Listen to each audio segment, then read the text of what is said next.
because 3 years ago in January, I was invited by Liz, who I see is in the audience today, to talk in Pinner about my family story. And at the end of that talk, a lady in the audience came up to me and said, "I want us to speak together." And that lady was Noemi. And so our partnership that has grown and blossomed over the last 2.5 years, speaking at universities, in schools, at synagogues, in government departments, in meetings of lawyers. It began here, and we're both very grateful for that opportunity. And I don't wish to hog the limelight at this point, so I will now hand over to my wonderful friend, Noemi. Thank you for this beautiful introduction, Derek. And thank you all at B'nai B'rith for having us. You seem such a very warm crowd. And Alan said to us, or may I use the word, warned us that you'd all be saying hello to each other.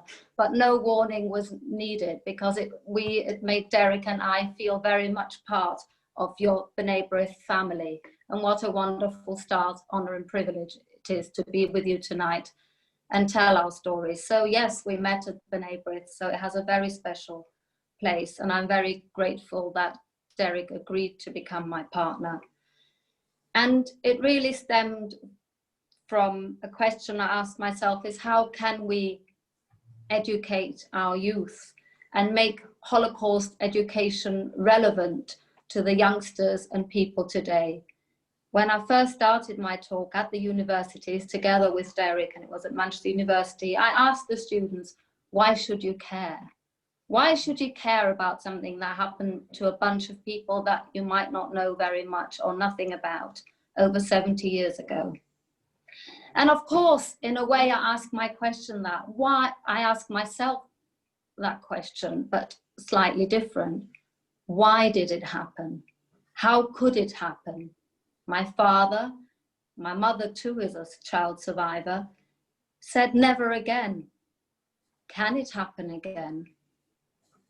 The society we live in today, what sort of society is it? And how can little Noemi, if at all, together with my Hercules partner Derek, prevent it from happening again? Or am I talking through my hat? And I believe strongly in education. My late father already believed in education, and also believed in the support of the politicians, the leaders of the land. And of course I understand that, because if you have the leaders on your side and the law on your side, then surely we are protected as citizens of the land. And I don't have to tell you, because most of you at B'nai B'rith here know what happened in World War II, but I still, of course, through my story, will have to refer to it. But you know, in 1938, Germany annexed with Austria. And from one day to the next, life changed dramatically. Doctors, teachers, lawyers were subjected to acts of humiliation by scrubbing the pavements, and cheered and leered and viewed. I, of course, want to think that they were made to do it or forced to do it, because it would be easier that way. And I ask myself, were they? Or again, refer to the question, how could it happen?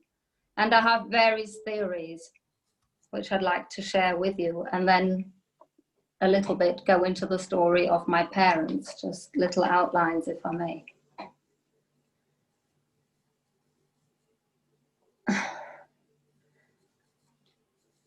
I feel that they wanted to see the Jews suffer, that many of them enjoyed seeing the Jews suffer, and that they weren't totally indifferent to that.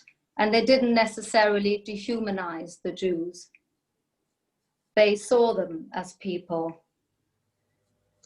Because I believe that the sadism of treating human beings like vermin lies precisely in the recognition that they're not. And I believe that they practiced virtuous violence. By that I mean how they explained for the good of the Aryan race. Today, we often see violence as a cold-blooded solution or failure of inhibition.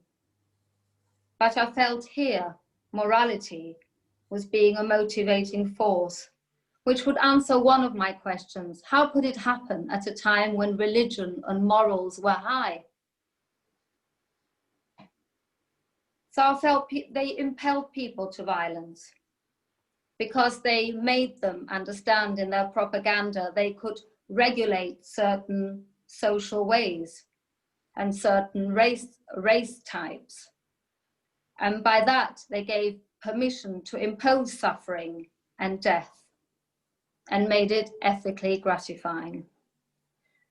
They also, in their propaganda, gave moral entitlement and aggressions licensed by moral entitlement. Today, I don't have to speak about the C word. We're all living with it, and some of us even haunted by it. Even prior to COVID, populism was rising, anti-Semitism was rising in Europe, in the States.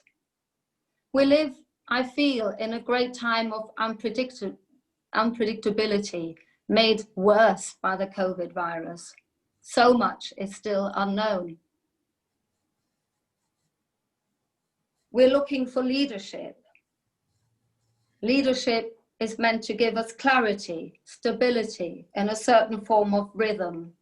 I feel, sadly, our leaders aren't quite living up to that, both here in the UK and in the US. Many of you will be familiar with the writer Hannah Arendt, and I will quote her from her book In the Origins of Totalitarianism, where she speaks about loneliness. And that was brought to me by a young woman who just brought out a book called Norina Hertz, The Lonely Century, where she quotes Hannah Arendt and says that Hannah already in the 1950s saw a link between loneliness and the politics of intolerance and the isolation and a lack of normal social relationships. It is through surrendering their individual selves to ideology that they rediscover their purpose and self-respect. So by being isolated and having a lack of normal relationships, you yearn for that. I think all human beings need other human beings, and we are now so aware of that in these times. I think even humans who thought they were very happy just to live quite isolated didn't realize how much shopping meant, or talking just superficially to people that they met in their daily lives without working, and how much we miss that, and how we're drawn to the herd and to the crowd. It's within us. We're engineered to want that. And so I feel I share Norina's sentiments that even before the COVID virus, loneliness was becoming one of the defining emotions of the 21st century. I also feel that loneliness was present before the Second World War, in that the economics were poor and people were losing their jobs. And there's nothing more demeaning for man than to lose his job. It's part of his identity, and it's part of his self-esteem. And to lose that gives you a certain amount of loneliness, a huge amount of loneliness, because you won't necessarily share these emotions with your partner, with your family, and there comes shame. And so, of course, I think the movement was very attractive, though I don't excuse anyone for joining Hitler's movement. So loneliness is a political, personal, economic, and social. It perpetuates all those. It perfuses all those areas. Loneliness in the political sense, in the personal sense, economic and social. Because Many can feel disconnected from politics. Many fellow citizens can feel detached from their friends.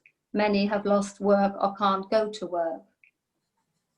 And that makes us feel unsupported, powerless, invisible, and voiceless.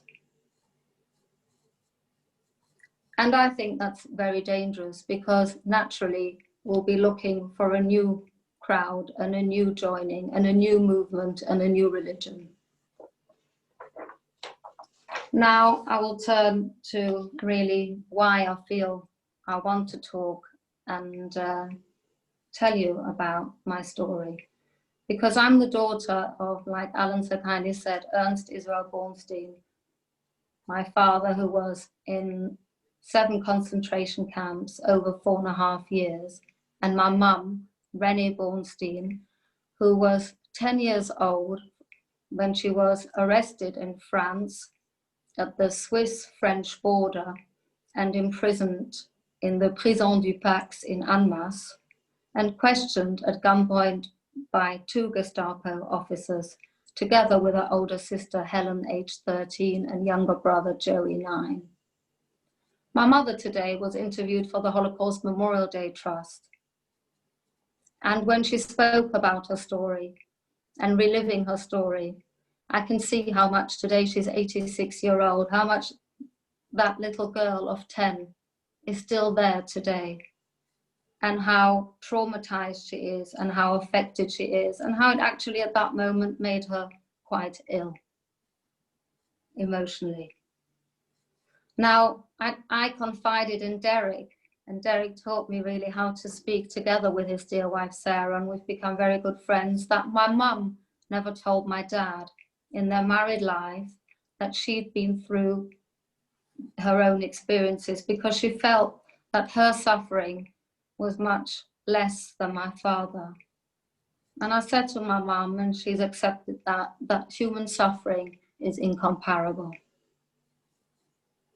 So it saddened me that my dad never knew my mum's story. My mum said today it took her 2 years to decide to marry my dad, not because she was necessarily unsure of my dad or the type of man he was, but because she couldn't make the decision to live in Germany. My dad was liberated on the 30th of April 1945 near Munich and continued to live and study there. I'll tell you a bit more later. And so my mum had to make the decision, if she were to marry my father, she'd have to move from Strasbourg, France to Germany. And she said that the man who interrogated her, Gestapo Meyer, had these piercing blue eyes. And when she saw a man of Gestapo Meyer's age, she would transpose his image, his uniform, his boots onto that man. And so she found it very difficult. Today, interestingly enough, she enjoys life in Germany and easily can live there and move around there. So I'll tell you a bit more about my mum. My mum was born in Strasbourg, Alsace, and in 1939, both French Jews and Christian French people had to be evacuated because the Germans invaded France. In my mum's case, and other people from Strasbourg, she was evacuated to the southwest of France, to a small town or village of 10,000 inhabitants called Saint-Junien. My mum was 5 at the time. Her father, in 1939, as mother left with 3 young children, was taken to the French military and had to be with them for a year.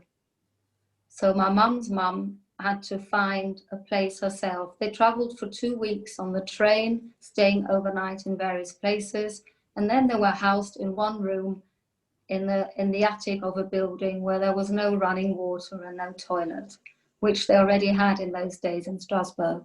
My mum calls it primitive. However, people, she said, were very kind, and she had very happy childhood memories there, till things began to worsen. My mum became aware of roundups, particularly in 1942, 1943. She heard her parents listen with great worry to Radio London bent over the radio, and the house had to be the flat quiet, because actually they heard news there and heard about Jews going to concentration camps. At the same time, also the French Jewish underground or resistance was building up, and my grandparents were repeatedly offered to send their children away to safety to Switzerland. My grandparents found this decision making extremely difficult. However, when they kept hearing that children were taken from streets and other places, they made the decision to send the 3 children away. I must add that prior to that, they often had to go into hiding at nights, and there were farmers hiding them, or the nuns, and they lay in the chapel just on the floor.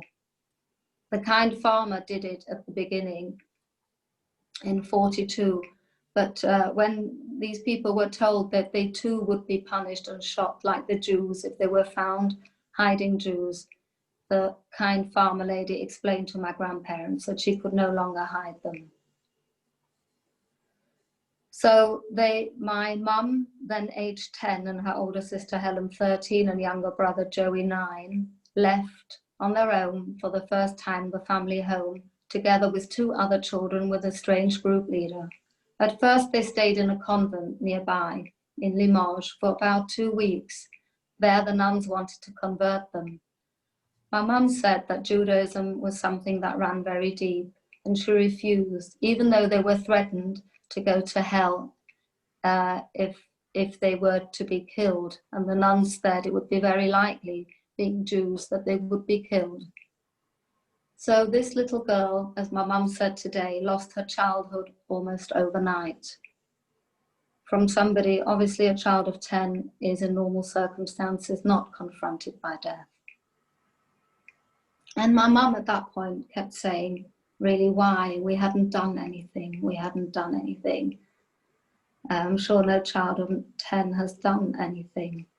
So all this happened, of course, which we all know here, sitting here, simply because we were Jewish.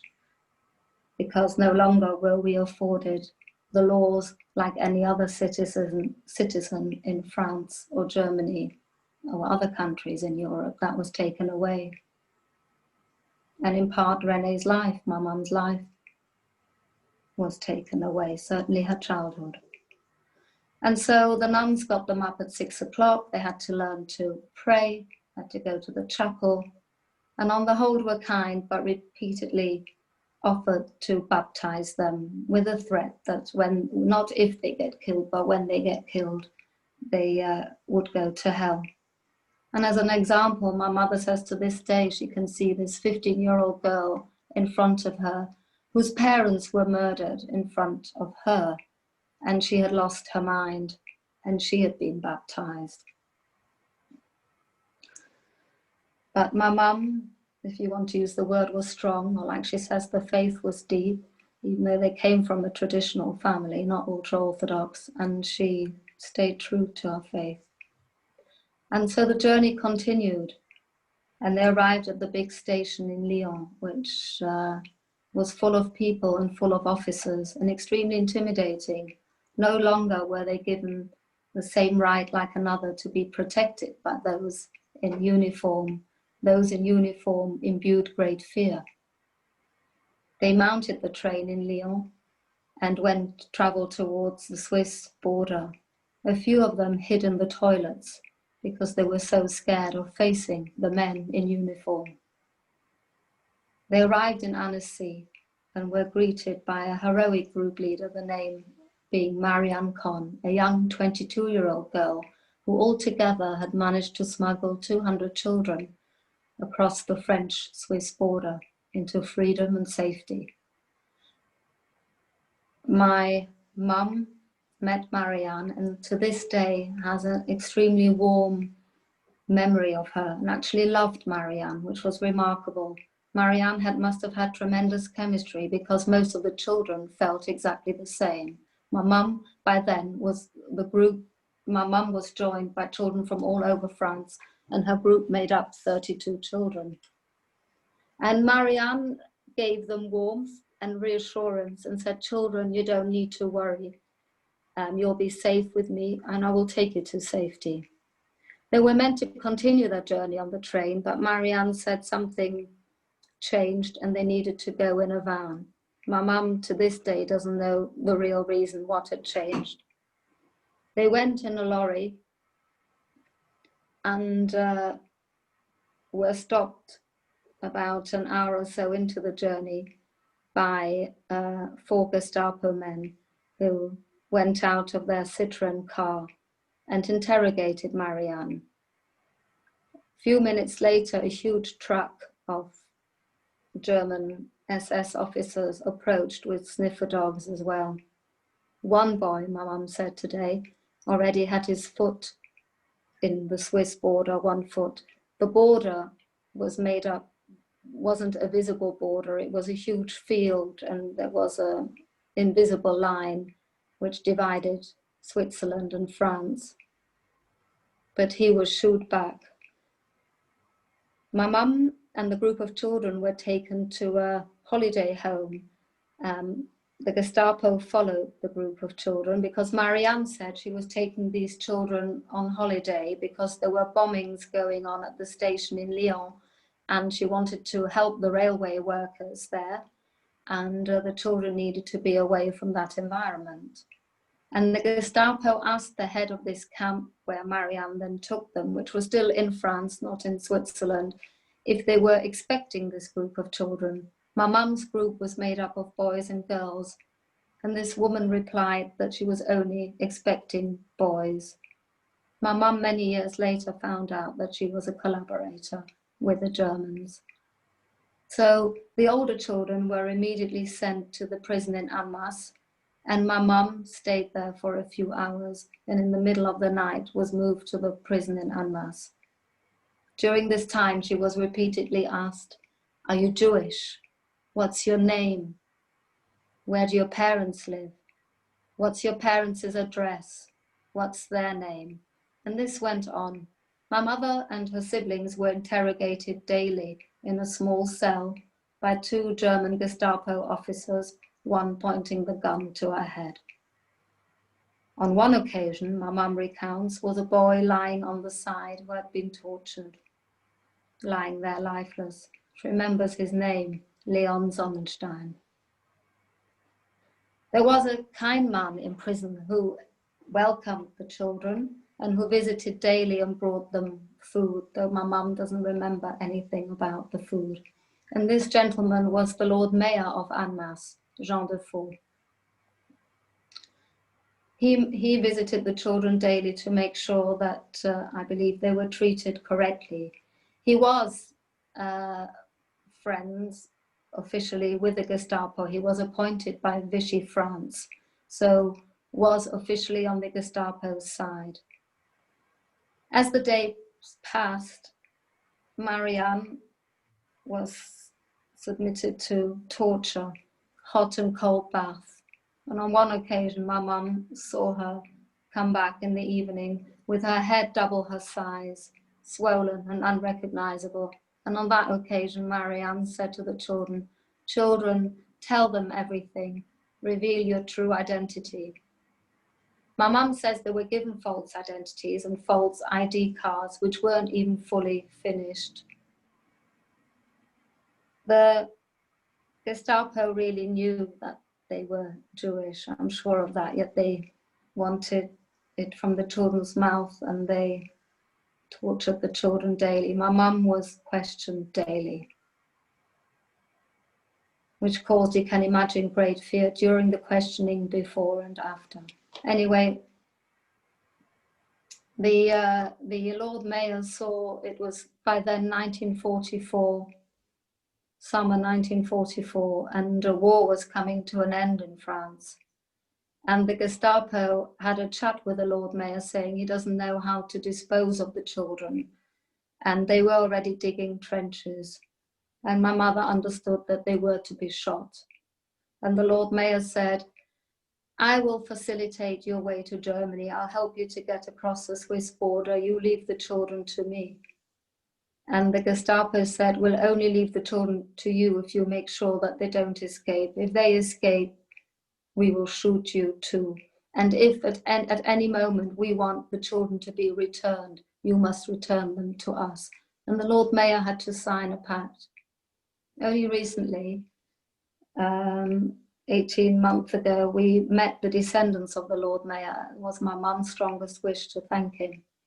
And he said about his grandfather, the Lord Mayor then, that the most difficult thing for the Lord Mayor was to go in and talk to the Gestapo. The fear wasn't being killed, the fear was being tortured by them. And he would each time cross himself. And so the Lord Mayor did this deal. Marianne, however, was not saved by the Lord Mayor. They took her away, and we found out that not only was she murdered, she was raped before she was murdered brutally. And I have to add that Marianne was given the chance to leave the children in prison, to go to safety, but she refused. She said she was entrusted these children and she wouldn't leave them. And it was meant to be her last convoy because her parents wanted her home. She had risked her life on numerous times and previously had narrowly escaped the Germans.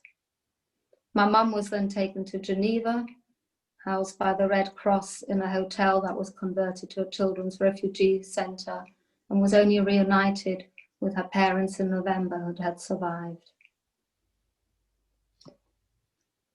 Have I gone? And I think I've spoken enough. I'm just looking at the clock and seeing it's 9:30. That's my mum's story. My dad's story is really in The Long Night, which he says so much more eloquently than me. He writes it like a film, like a reportage. You feel you're sitting on his shoulder, where he's 17 at the outbreak of war, and he describes the invasions of the Germans into Poland, and then how he's taken into the first camp initially with his father. And then he managed to, very quickly tell you, to secure his father's release back home by his ingenuity. And his father, unfortunately, together with his mum and his two siblings, were murdered in Auschwitz in 1943. And my father, like I said before, was only liberated 30th of April 1945 by the Americans, and subsequently studied medicine and dentistry in Germany and married my mum and had myself and two of my siblings. It's a very abrupt stop, I feel I will, and I think we'll carry on hopefully at questions and answers, and now I will hand over to my friend Derek to tell you his story. Thank you. Thank you, Noemi. So Noemi has told a harrowing story of the persecuted, and now it's my turn to talk about somebody who was one of the persecutors. You'll probably gather from the way I speak that I sound more Glasgow than German, and it's true. As a wee boy, my best friends wore kilts. I wore these. Lederhosen. Indestructible pants.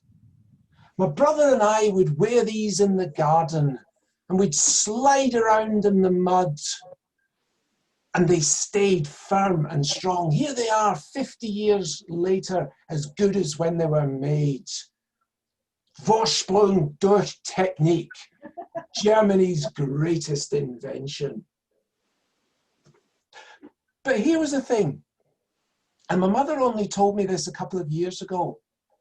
She said it was okay, you wee boys playing in the garden wearing your lederhosen, but I'd never let you go out the garden gate, because then people would realize that we had a connection with Germany. My dad's sister had married a Scottish soldier after the war and had come to Scotland. And in the late 1950s, my dad decided to join her. I'm looking at the economies of Scotland and Germany, I can't help feeling he made a wee bit of a mistake, but there we go. Something stayed in Germany and was never spoken about.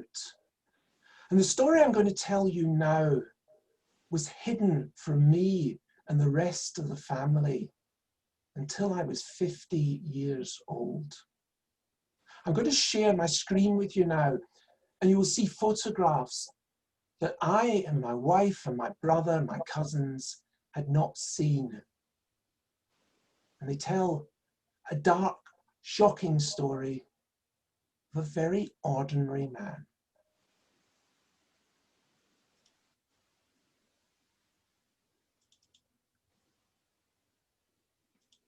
And I'm hoping, I could say, can everyone see this? But if you say no, I'm not able to see We you. can see it perfectly, Derek. Excellent, thank you, Alan. This story begins in the most innocuous of circumstances. A young couple after the First World War, newly married. Look at those loving looks between them. These could be ordinary people living blameless lives, but for the circumstances and for the decisions made by the young man on the right. He's called Carl, his wife is Mina. And he already carries a dreadful story.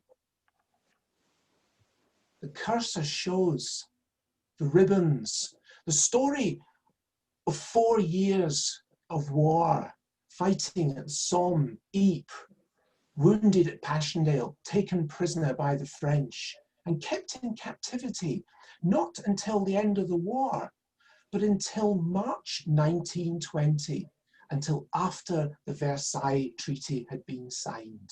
And he came back to a Germany in a state of economic collapse. And like many young men returning from the war, he was looking for people to blame. And I'm pretty sure that he, like millions of others, blamed the Jews for their misfortune.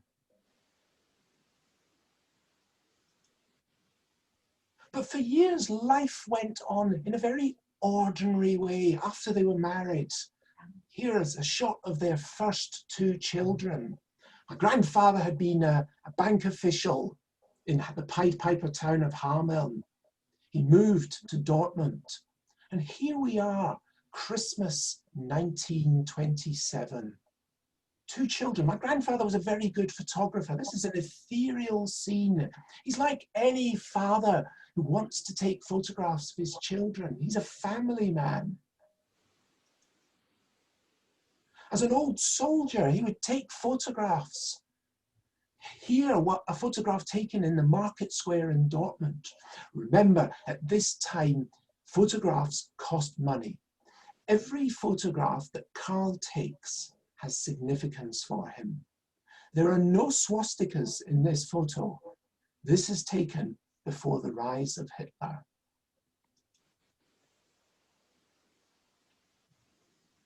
I know from the historical documents that my grandfather signed up to the Nazi Party early.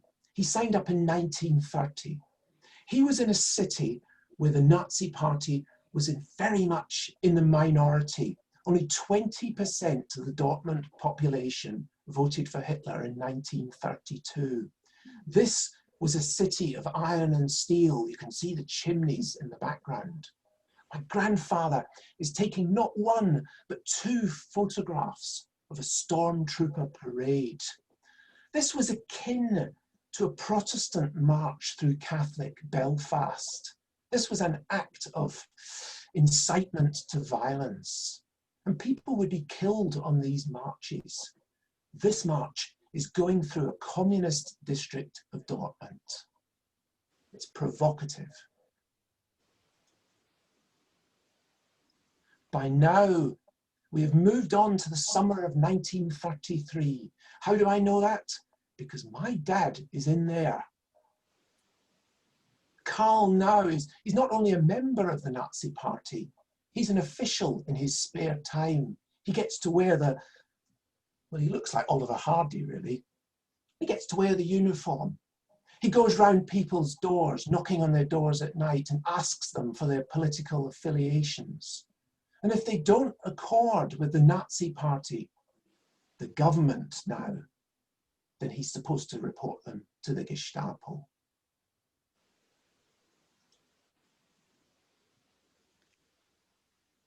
We're a year and a bit later. My dad wearing a very nice little bobble hat in the middle, and his happy siblings. These are innocent children smiling at their father. But there are dark undertones. Look at that badge. It's the uniform of the junior section of the Hitler Youth. My aunt, Anna, wearing a coat of the girls section of the Hitler Youth. And the man behind the camera, my grandfather, is now in a very difficult situation. For whatever reason, he's lost his job. He has a wife and now 3 children to support. He says to his landlord, I can't pay the rent. He has a friend in Dortmund who says, I know somebody who can help you. I know somebody who actually went to the same school as you in Hameln. I think the old boys club could work here. And that man was Heinrich Himmler's deputy in the SS. And so my grandfather joined as a member of the SS, as an officer of the SS. He left the family and went to Bavaria. Here is one of many photographs that he took of his friends in the SS, his colleagues. And this photograph, the most historically important photograph of 550 in the family collection, because this is taken at the exact spot where the visitor center for Dachau concentration camp is today. And you can see here the arrival of an important officer. This man on the left is giving a Hitler salute. At that time, my grandfather was working as an auditor for the SS, not actually working within the concentration camp itself. But things moved on. By 1938, the family were now in Berlin, in a model estate that was actually modelled on the town of Letchworth in Hertfordshire. We now have 4 children. Anna, the oldest, Dieter, my dad Rudi, and little Ecki. And they're living this idyllic existence on the edge of the Grunewald. What about the parents? My wife and I call this photograph the Nazi party because they're all totally blotto. My grandfather, smashed to bits. My grandmother, cheering at these little kittens. I mean, the one thing about the Nazis is they've got ghastly taste. There's a man who thinks he's Adolf Hitler with a fez. This lady is wearing a tiara with 1939. These people are all officers of the military police or the SS, because the family had moved into an SS estate built on Himmler's orders. And these people are having a wonderful celebration, less than 6 weeks after Kristallnacht.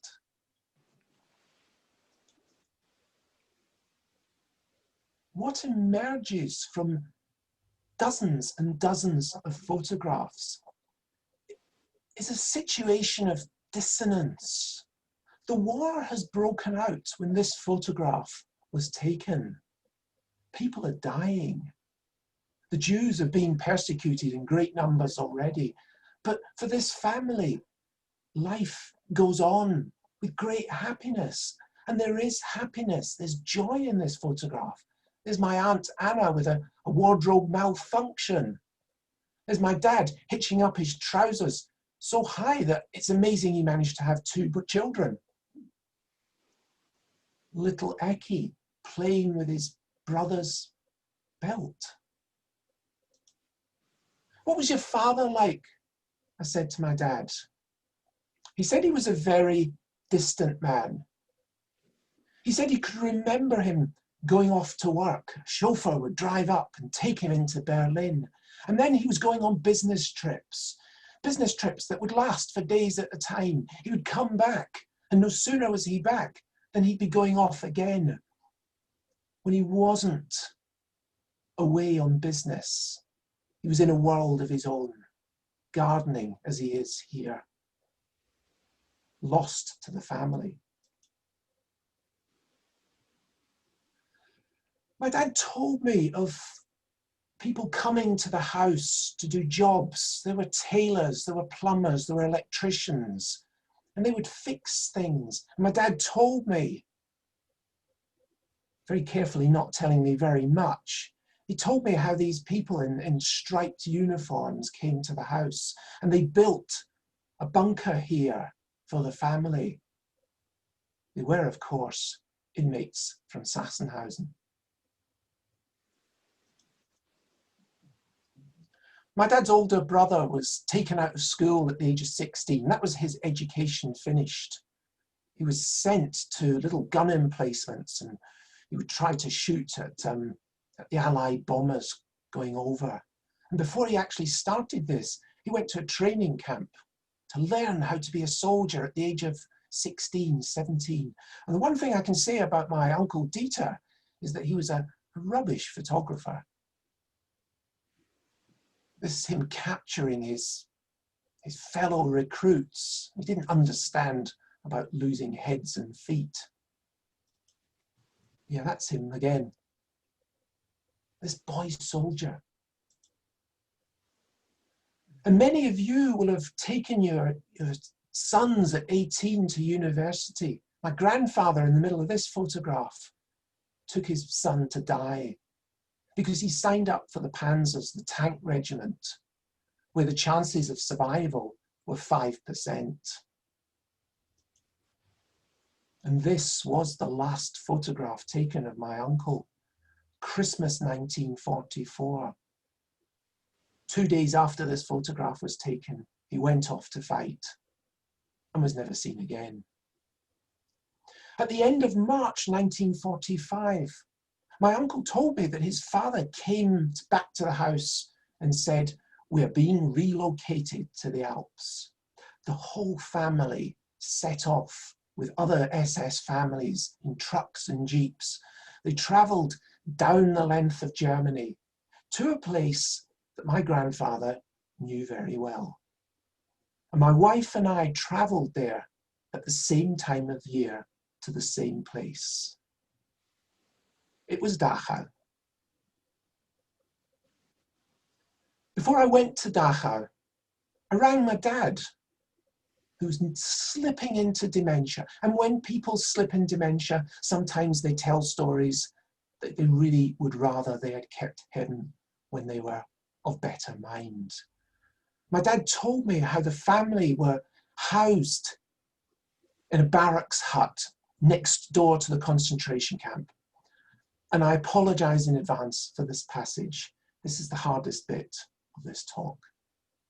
My dad said he could remember his parents standing at the window of the hut, looking out at a low hut with a high chimney. There was smoke rising from the chimney.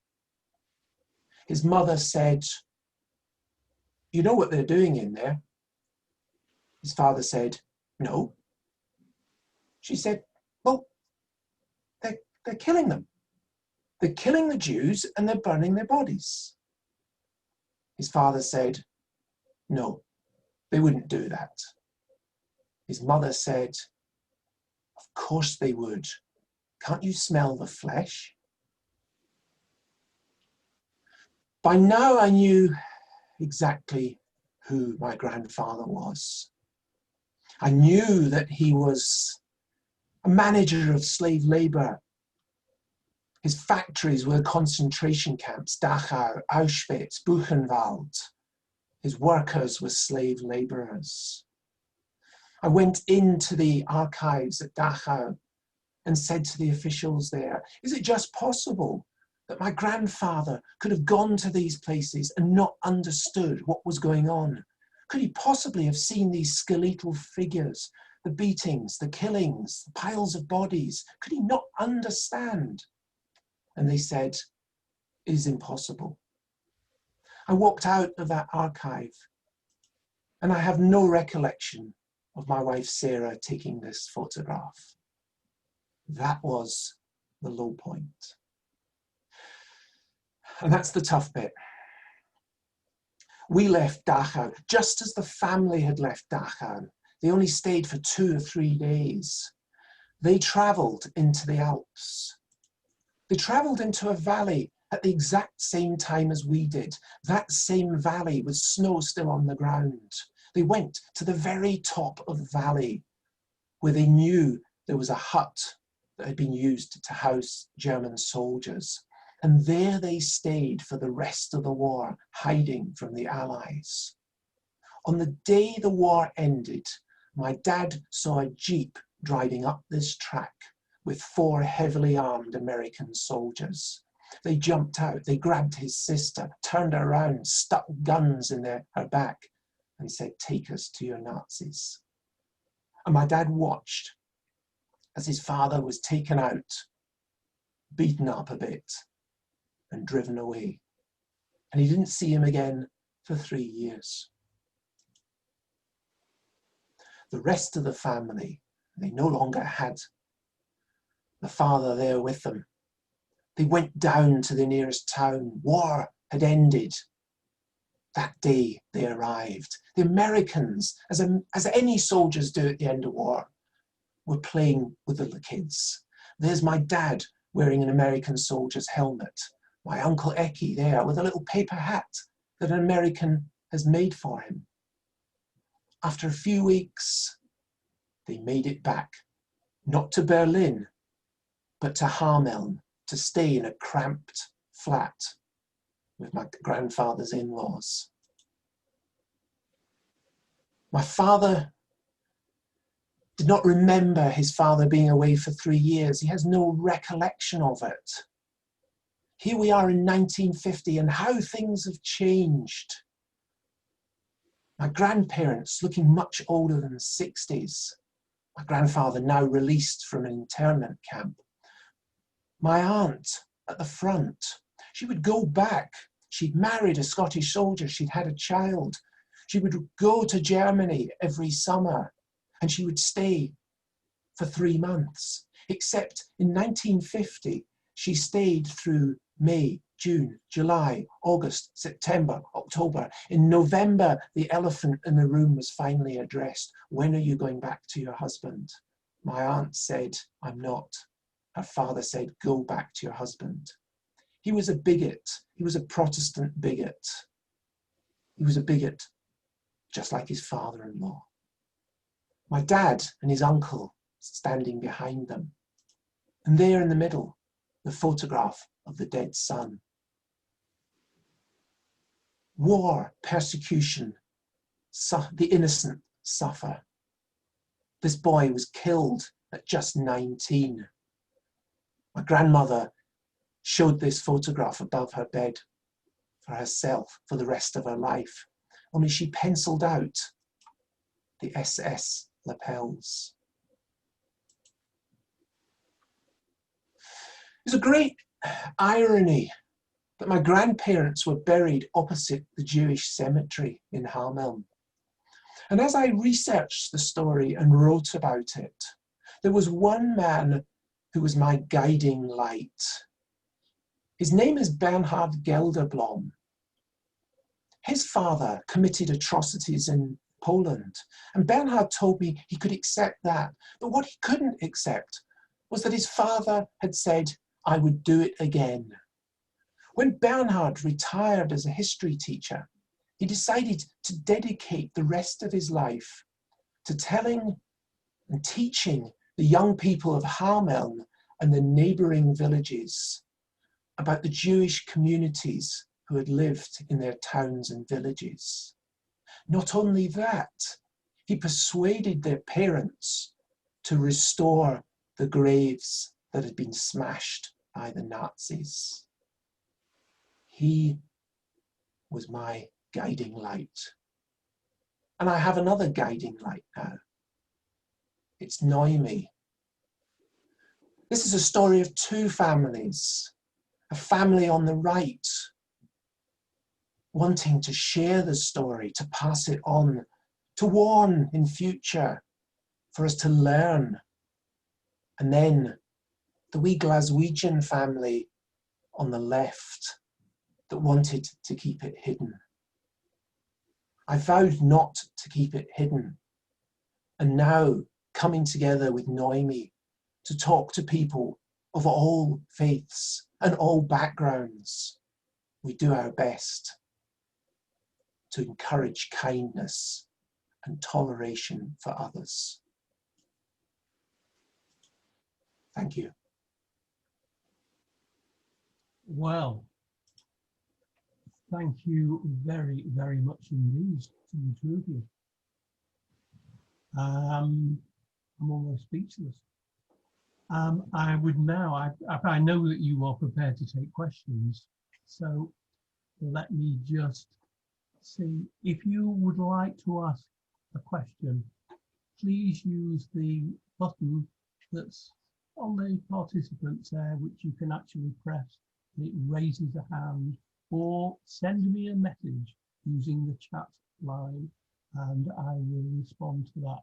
I'm just seeing if anybody actually has their hand up at the moment. I can see there's a hand here. Is it Tiki? Have you got a hand up? Yes. Yeah, Tiki Martel. Yes, go on, Tiki. Can you hear me? Yes, perfectly. Yeah, thank you very much for having the courage to express such memories. It takes a lot of integrity and courage, and I really appreciate that. I just want to make a comment regarding Hannah Arendt.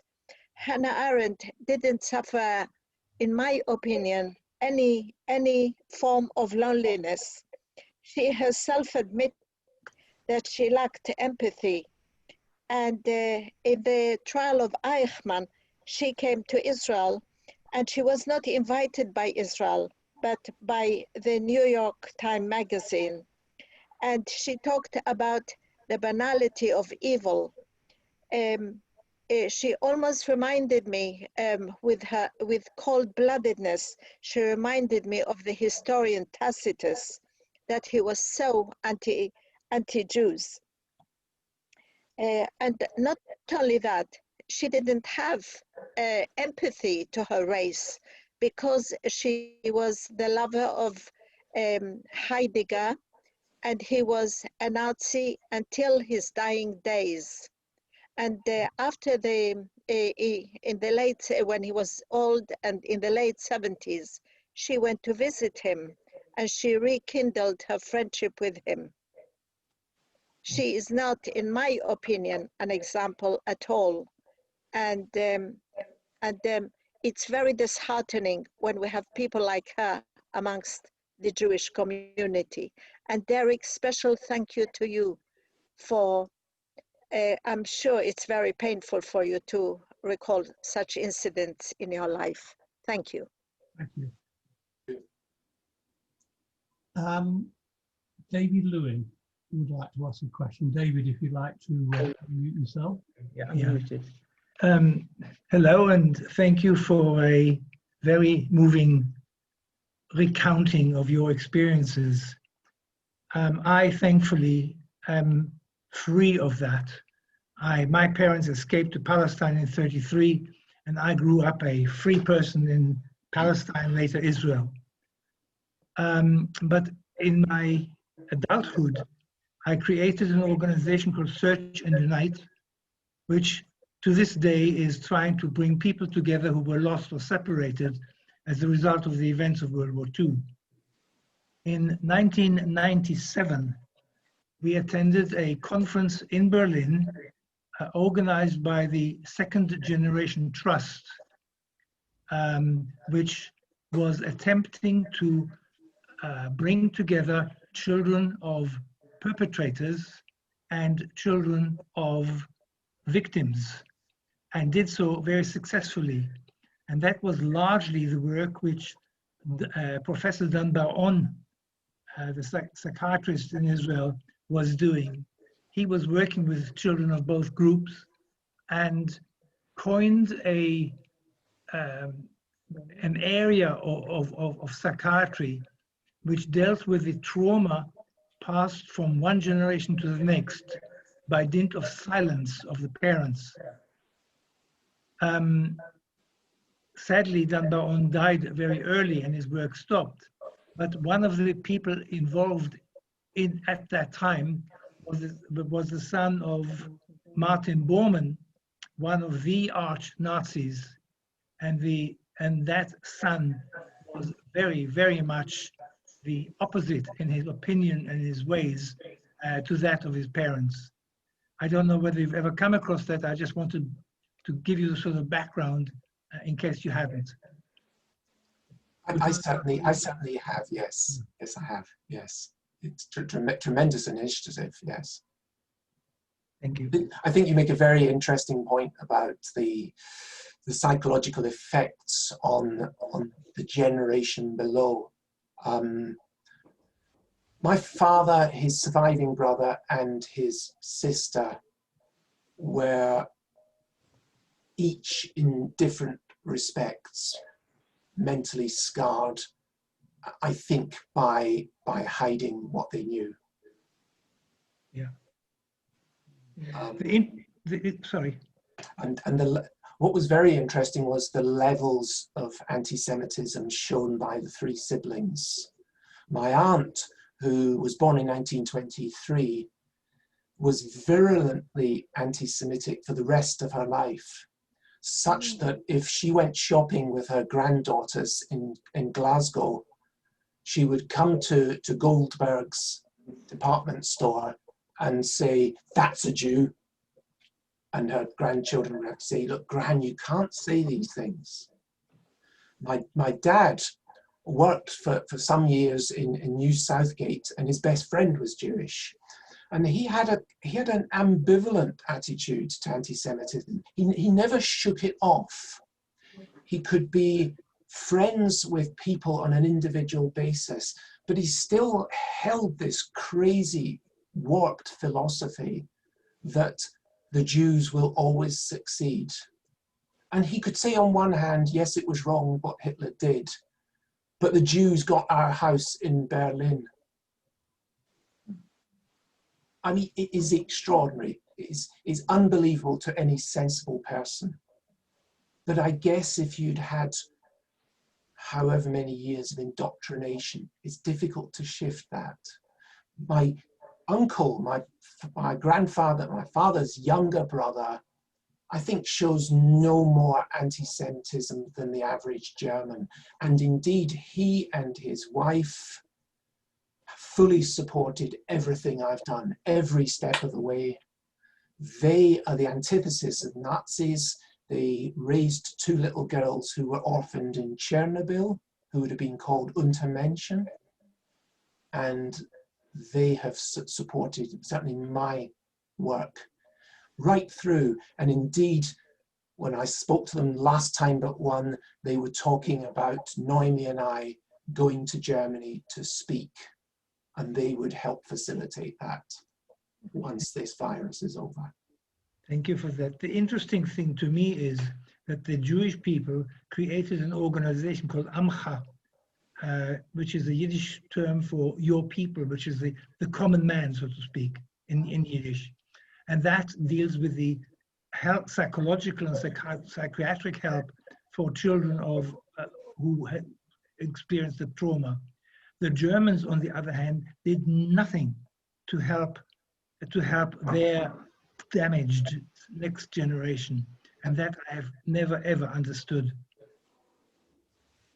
Thank you. Roger Kaczynski, I believe you have a question.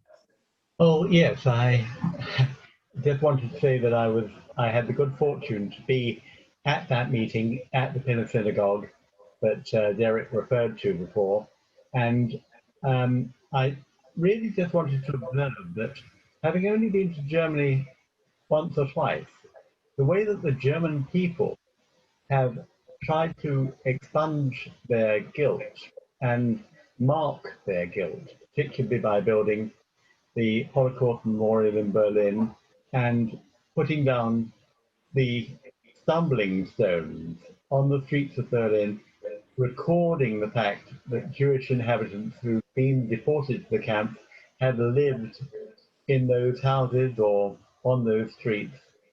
I think that that really does show a remarkable understanding on behalf of today's Germans and a real wish to atone.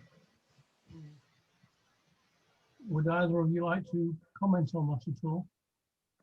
Noemi, would you like to? I think yes, today's German wants to atone, and I think today's German is quite probably removed from it. I am in Germany as we speak at the moment, in Munich, and just looking at the German television, I told Derek there are lots of programs still on Jews. So I think yes, the Germans as a nation are still troubled or still obsessed by this subject, but also sometimes in comedy and in programs that we would never see in Britain. My mum's friends, for example, say, "Oh, I'm so glad I didn't live during that time." So they're just glad not to be part of it. So I think there is a guilt, but there's lots of problems now going on in Germany, and because of all the different factions and also integration of the refugees that came. For example, they don't want Holocaust education. The majority kids are heard and refuse to have it. It's difficult to get them to memorial sites. So yes and no. Okay. Time is pressing on. This is absolutely fascinating. Maureen Daniels. Can you hear me? Yes, perfectly. It's an observation I'm to make. In November, last November, I went back with my younger son and my youngest cousin from Sweden, who my father and her mother were brother and sister. And we went firstly to find the Stolperstein in Grunewald for my paternal grandmother. And then where she was taken to that house before she was deported to Riga. And then we went to look at the house where my paternal grandparents had lived.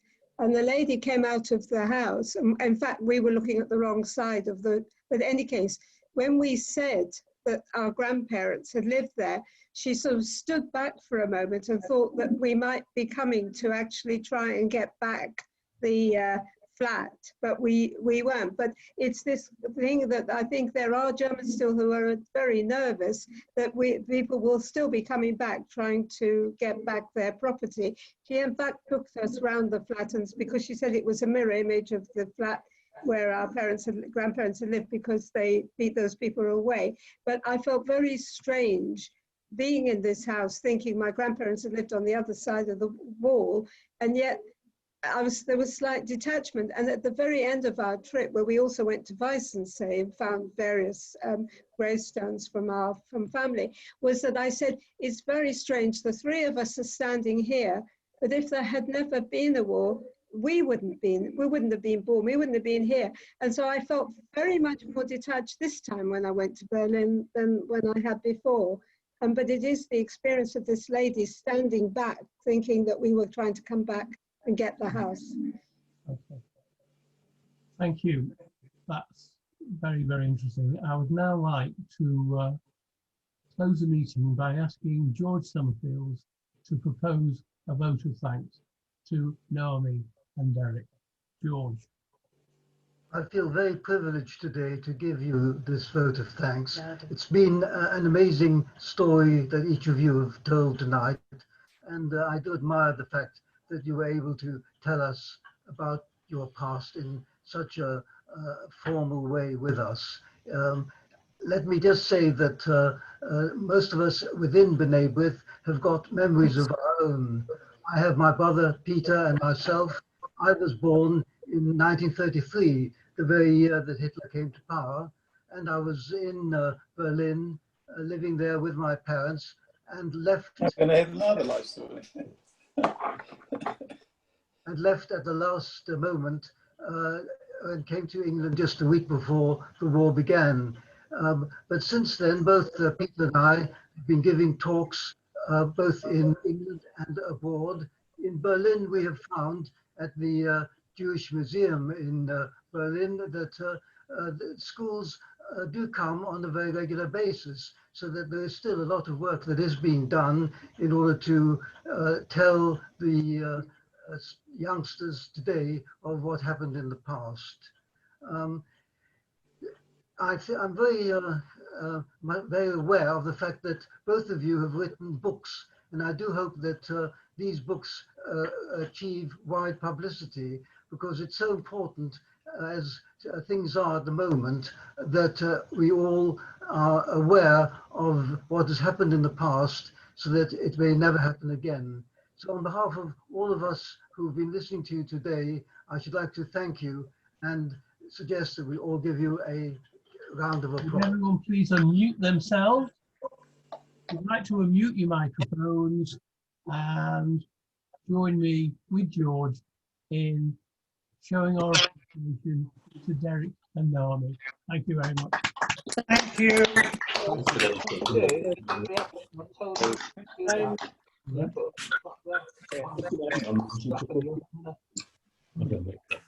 Thank you very much indeed. Well, that's the brother, isn't it? Yes,